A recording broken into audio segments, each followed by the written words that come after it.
Let's meet someone who knows what it takes to build from the ground up, on and off the court. I'm Kate Save. The Inspired CEO starts now.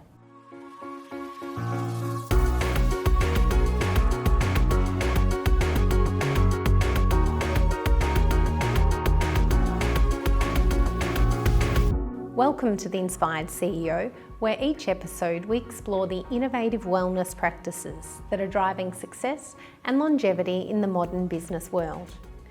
In this interview, we chat with Matt Nunn, a former professional athlete turned into a leading media executive whose journey from basketball courts to founding Australia's largest independent media agency is nothing short of inspiring.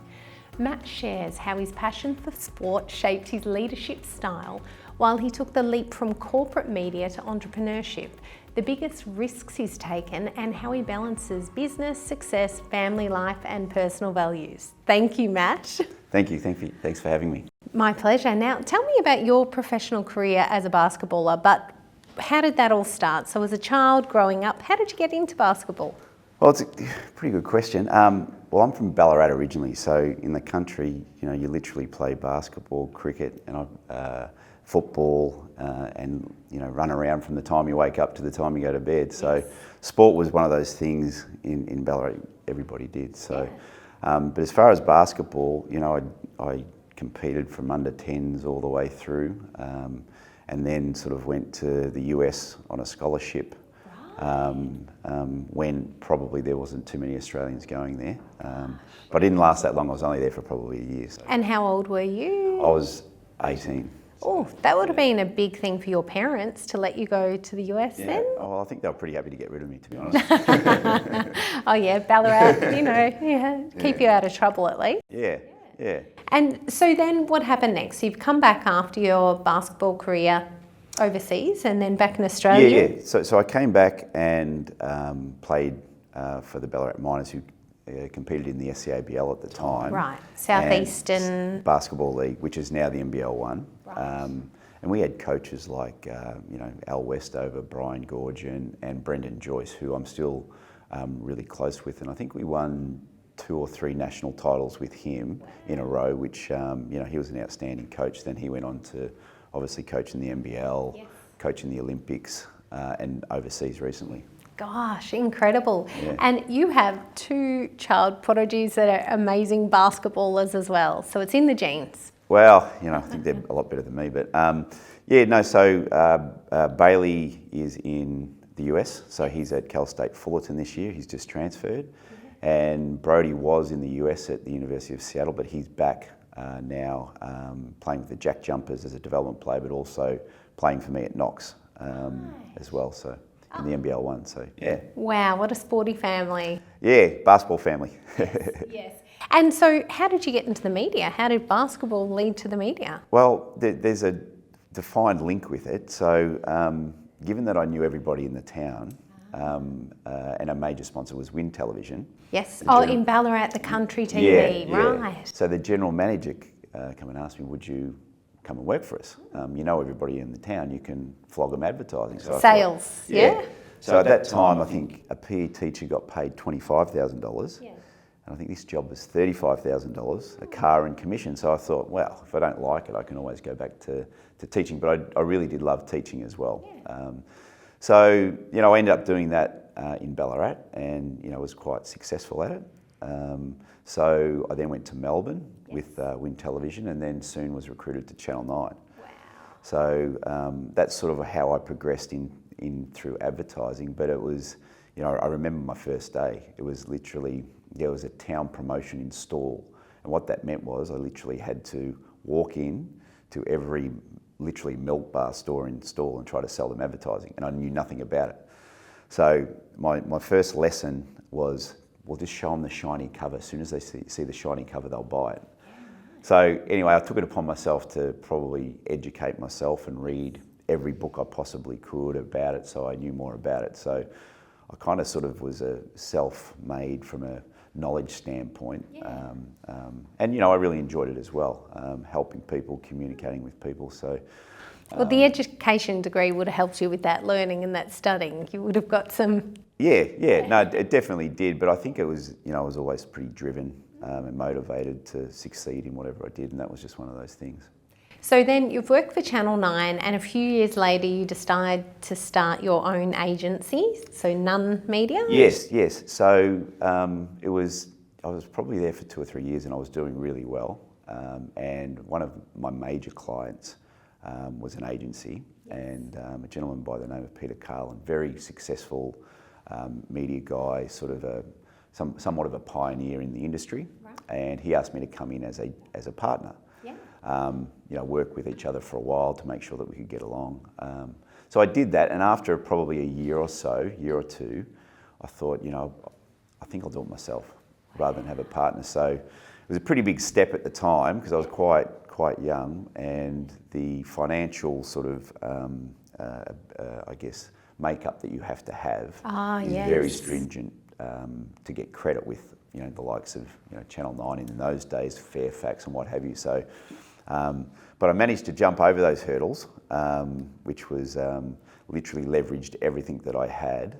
Relationship-wise, did that help? House, everything, just to basically prove, you had to prove that if your clients didn't pay you, then you could pay their bills. Gosh. So it was probably the biggest risk I ever took, just to start a business in this industry. So yeah. So this was around the year 2001 or something? 2002, I think, or thereabouts. 2002, 2003. Right. So, yeah. And so now you literally have Australia's largest independent media agency. What was that journey of scaling that from taking that first risk to really feeling like, I think we've made it? Like you've got over 500 million in revenue now.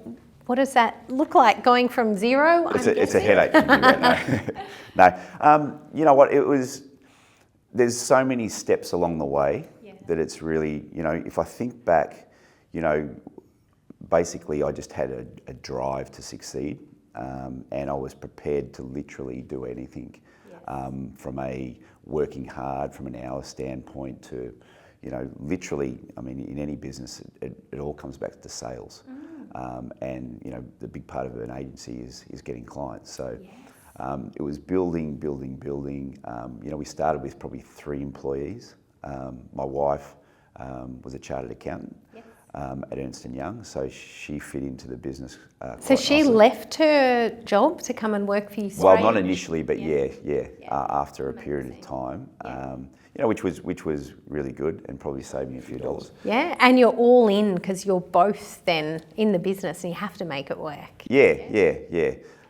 She's probably always worked at home, not in the office with kids and what have you. But she probably wouldn't be able to work with me 100% of the day. But literally just grew and grew. The simple way of thinking how an agency works is maintaining your existing clients and winning more. Okay. And so, you've got to be able to retain relationships in business, and then win new ones. And at the same time, keep both happy in the service industry. So it is very difficult, because relationships, if a CEO changes or a marketing director changes, then, new people come in, they generally have their own relationships. So sometimes you can win them over, sometimes you can't. So it is a tough game. You've got some incredible clients now, so JB Hi-Fi, Spotlight, Bendigo Bank, and I heard there was a moment there where you had Spotlight and you lost them, but now you've got them back again. Yeah. No, I think we'd initially had them for a period of time, probably 6 or 7 years. And, for different reasons, they decided to pitch the business. And at that particular time, we didn't think that we were right for them. So, we literally didn't pitch for the business. And then we won it again probably, a year or 18 months ago. So, amazing. But, it's an unbelievable business, family business that probably flies under the radar from a success standpoint, but it's a huge business. And it's here in this building where we are. It is. Yeah, incredible. And so tell me about onboarding your first big client. So who was your first big client? It was Clive Peters. Oh, wow. So that's big. Was that big back then? That was, listen, I can't remember, perhaps it was $15 million a year or $20 million a year. So, but I remember, you know, getting the first check back in the days when people paid a check. And I looked at the check and I think I took a photo of it at the time. So that was probably something. But they were, you know, that was a terrific business as well. But you know, unfortunately, that business went into administration, which, looking back, that was probably the biggest challenge our business has ever had.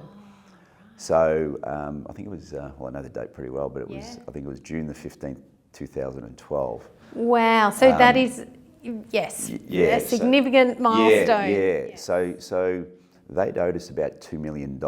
And in our game, we have to have accreditation. And this happened on June 15th, so we're audited on June the 30th. But at the same time, we have to have insurance. So we have to insure our debtors. So if something does happen, you can basically claim it back. Yes. So it happened. They went into administration, and you know, which was obviously pretty scary.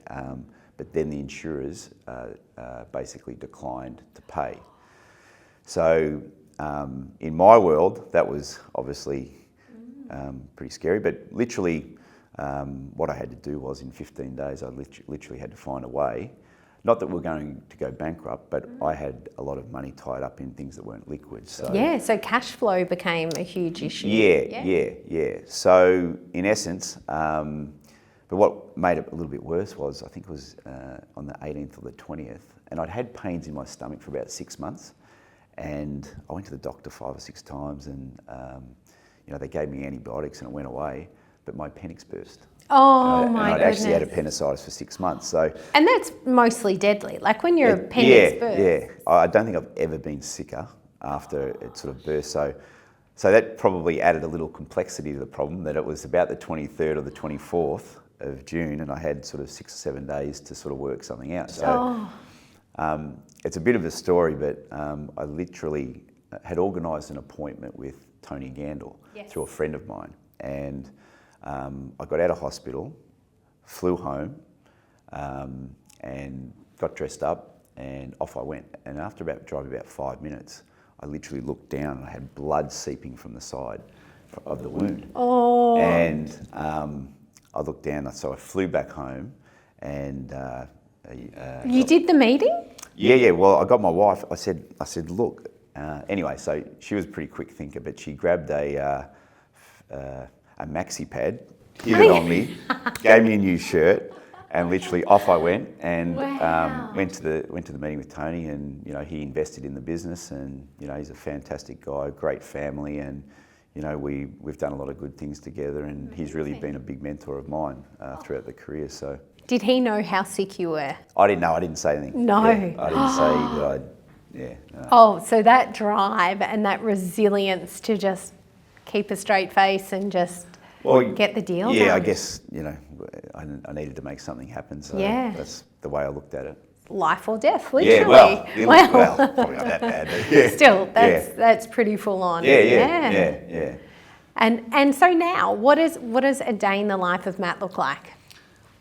Well, I'm an early riser. Yes. So I get up about 4:30 every single morning. Ooh, so it's a little bit before me. I'm in the 5s. I'm a little obsessive type of a person, but I am very routine orientated. So, you know, I get up, I walk the dog for an hour, I go into a cryotherapy, I lift weights for an hour, I go into a sauna, and then probably by 7 o'clock, I'm ready to start the day. So good. How long's your cryo? Well, I do about 3 minutes 45. Yeah, wow. And so is that at negative, what degrees? Minus 90 degrees Celsius. Oh, that's intense. So, yeah. Is that the full body where you stand in? Yeah. So you do your cryo, and then what's your sauna? Sauna, infrared. Yes. So no, I enjoy that. It sort of makes you feel good and invigorated, and I mean, there's a lot of research around both those things. Oh, absolutely. Love hot and cold contrast therapy. Longevity standpoint. So absolutely. I kind of study that from afar. Yep. Oh, you're preaching to the converted. I go to the recovery lab now. I've got my membership and do my hot and cold therapy there, and I absolutely love it. And it's for someone who hasn't done it, it's actually hard to explain that the pain is worth it. Yeah. most people can't get over that first bit of pain. Yeah, well, that's right. I mean, I think you just learn to block it out. Yeah, and, you know, I don't know, I think from an inflammation standpoint, it makes you feel good and invigorating as well. So, yeah. Incredible. And what about food? Do you prioritise nutrition? Yeah, I do. So I count my calories and do all that type of stuff. So I actually have pre-made foods. Yeah. Not with your brand, but obviously, you know. Well, I'll get you onto that next. I sort of follow a very regimented thing of how I do it and follow, you know, fibre and for all gut health and So sort of try to do the right thing. And are you someone who likes supplements? Do you use anything? I use a little bit of creatine. But probably not lately. I've just sort of, you know, dietary, hydration, electrolytes, that type of stuff. So I saw recent research with creatine and brain health, but particularly in women, more so in women. So there's definitely the link with the creatine and muscle mass, but now for brain health and preventing dementia too. So okay. There we go. I might need a little bit more of that then. Yeah, it's an easy one because it's flavourless. I find it's easy to add. Well, incredible. Thank you so much. Now, before we go, tell me a little bit about the basketball coaching as well. Yep. So, well, obviously I've had a career in basketball with kids and what have you, and I coached, got into coaching kids. And I think I coached Brody, my eldest son, and we won the under-18 VC championship at Sandringham, so which I think is, even today, is their first ever boys championship. And, you know, there was 4 or 5 of those kids that, you know, we had that were really good, and I think we beat Josh Giddy's team in the finals. So that kind of started, but that was, Brendan Joyce was actually at Sandringham, so he kind of invigorated me and helped. He wanted me to coach. So I did that, and then I really enjoyed it. Then I went on to coach the Victorian state teams, under 20 state teams for probably 3 or 4 years. And you had some success. Did they have some wins? We had a level of success. It was kind of through that COVID period as well. Right. So for Victorians, it was pretty tough because we were shut down and we couldn't practice. And then all of a sudden we're in a national championship. So, but then I also was an assistant coach with Brendan in Ballarat for a year, and then Bailey, who was 17 at the time, he played for Knox. And the CEO there asked me, "Can I take you for lunch?" And I said, "Yeah, no worries." And I thought he was going to ask me to be on the board, on their board. And anyway, so we want you to be the NBL 1 coach. Will you do it? And I thought, I don't know. But anyway, so I ended up doing it. And, you know, that year we won the 2023 South Conference final. And then we won the national final. And the national final was kind of a funny one because we had our biggest player was in the national team for South Sudan. And then Mason Peatling had to go to his NBL team and they wouldn't release him. So we had 2 18-year-olds in the starting 5 at a national tournament with only 7 players. And we won. And no way. Yeah, so it was kind of like a, you know, sort of an unbelievable story and something that was great to be a part of. And, you know, my youngest son, Bailey, he was a part of the team and he won MVP in the final at 18 years old. So that was kind of nice to be involved with. And then last year we won the national championship again. And Brody actually played in that team. So he came back and played in that team. So that was good. And this year we're top of the ladder, 12-1. So we're hoping to do it 3 years in a row. But amazing. So it's something I enjoy. But I think it really relates to some of the qualities and expertise that you have as a CEO. I mean, really, it's sort of working with people and leadership, trying to get the best out of them, teamwork, communication.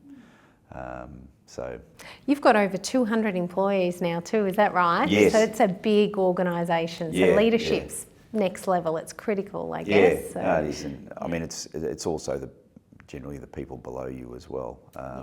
You know, the line managers, the general managers, and what have you. I think, you know, they do a great job in our business, and it's more sort of helping them manage the rest of the teams. And you have a share in another media company, is that right? You're a managing director for another organisation? So Ali is our performance agency. Yes. So for a better way of describing it, Google and Meta. Oh yes, So we basically specialise on media performance. Digital. So developing leads out of that. So so we have that business, and also we bought into Local Planet as a shareholder. That was the one I was thinking of. Yes. So that's basically the largest independent media agencies around the world. Right. We sort of combine together. Yeah. We share things and research and refer clients. So what's next in the growth story? Where are you focusing? What do you think you'll... We're probably right now, in the last 6 or 9 months, there's never been so much change in media agencies and media. So what we're seeing is sort of tech come into play. So we're pretty advanced in that. So we've developed our own sort of audience platform, basically where we can dive in there and basically work out how to target audiences for our customers. But amazing. it also involves them being able to put their data, first-party data, within the system, and then we can match that up with their behaviours, but also find lookalikes. But we're also working on probably a sort of some cutting-edge stuff where we'll be able to feed all our media into that as well, and make a lot of our decisions in and around using AI. So reports that could have taken a week could take 2 minutes. But then also you can act on those decisions immediately. So it's really exciting times in media. So more value for money when you've got results that quickly. Oh yeah, it's literally game changing. So you can imagine if, as an example, in Sydney, let's say you're in, that you've had a lot of clients churning in Sydney, and there may be signals that come back to you, whether they're looking at competitive websites or whatever it is. You have that data, then all of a sudden you're in a position now to communicate or message them with the right message at the right time, versus finding out they've churned. Yes. So which is a little bit blind. So I think for us, it's probably not there yet, but that's where we're going, and it's really exciting times. So it's predictive media. Well, so predictive modelling as well. If I do this, what will happen? So it's really sort of changed in the last 6 to 9 months, where the likes of Google and Meta have basically come out and said, well, you don't need agencies anymore. Just use our platform now. Obviously, that's a very biased decision, and clients need an unbiased approach from an agency. So, And that is scary too, because it feels like they already sort of run the world, and when you just hand over the reins to people that don't have any other knowledge, really they own everything then. And even the intel, because you've got people without the intel giving them everything. So that's right. And the biggest thing is, and just with people's behaviours right now, like going back 3 or 4 years, it was, Google it. Now it's more of a discovery. So what we're seeing is, for example, in the travel industry, as an example, people will go on TikTok to look at holidays. Then they'll go to YouTube to work out, the best hotels or the best places to go. Then they might go to ChatGPT, build me a 10-day itinerary with 4-star hotels and a lunch spot. And an infrared sauna and some ice baths. Near that. And then they might go to Google and transact. So where we've seen Google with 90% or 95% probably mindset, I think that's really changed right now. Like I think Google, now it's kind of at the end. I mean, the path is not linear anymore. It's sort of up and down to how people find you from a business point of view. So that's the big thing about being, I think, on top of things. So. And being an independent media agency, we're fluid, so we can act very quickly to the market. So we've been sort of in this planning for probably about 18 months. Incredible. Are there any sort of magic bullets for people that are watching that go, what do I need to be doing now to make sure that I'm being seen? Where's the best value for money? Is there anything? It's a really tough question, because it depends on what they're trying to achieve and what have you. But if people are trying to get transactions, I could give you literally 1,000 answers. But I mean, for smaller businesses that have never advertised before, I think Meta definitely can get them some good results. Yeah. And then I think it's just a matter of trial and error depending on your category, your business and your product, from that point. So, we generally, it takes us, a week to respond to a brief. Yes. To come out with what you should do. It's probably Yes. getting there that's the harder part. Makes sense. Yeah. Well, thank you very much for sharing. No worries. And this is the Inspired CEO, and we'll be right back.